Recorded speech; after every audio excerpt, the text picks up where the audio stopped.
Olá pessoal, estamos aqui para mais uma aula de montagem de circuitos na Protoboard. E na aula de hoje nós vamos falar um pouco sobre capacitores. Então existem dois tipos de capacitores aí que vocês vão conseguir encontrar mais facilmente no mercado, que são os capacitores eletrolíticos e os capacitores de cerâmica.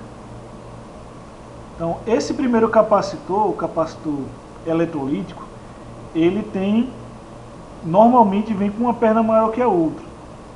Por que ele vem com uma perna maior que a outra? Uma perna, ela vai ser ou vai se encontrar com um positivo, ou o fio vermelho aqui, né, da fonte de tensão. E a outra vai ser o negativo, ou seja, ela estará polarizada com positivo e negativo. Caso vocês percebam que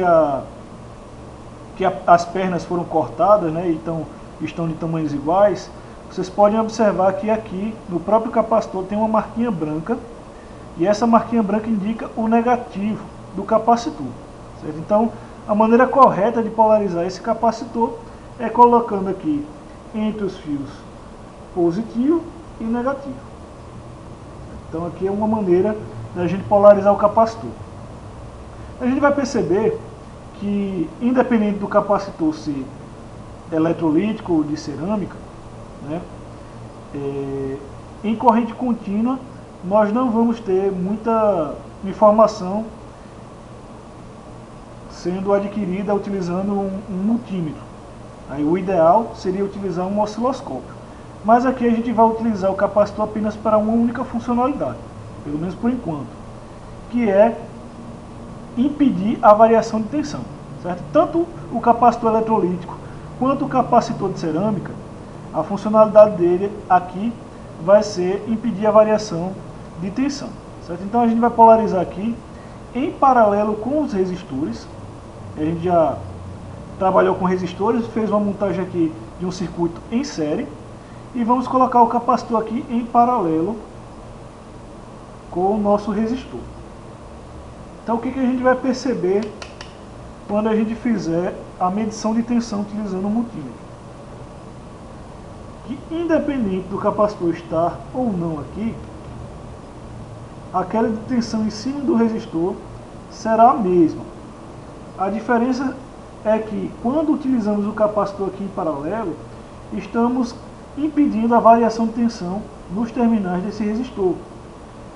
Então, teoricamente, a gente terá uma garantia melhor de que a tensão que vai passar aqui vai permanecer constante, não vai ficar alterando, vai estar mais imune a ruídos, a perturbações que venham afetar o nosso circuito.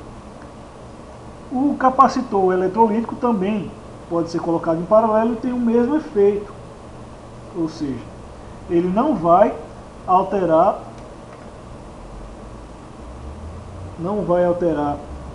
a queda de tensão em cima do resistor, ok? Podem perceber aqui que a queda de tensão é a mesma, não alterará a queda de tensão em cima do resistor, mas ele auxiliará aí na variação de tensão, impedindo essa variação, ou seja, impedindo que algum efeito externo provoque alguma perturbação. Então, esses capacitores aqui, que são os capacitores de cerâmica, também podem ser utilizados para circuitos osciladores. E a gente vai ver isso aí um pouco mais à frente.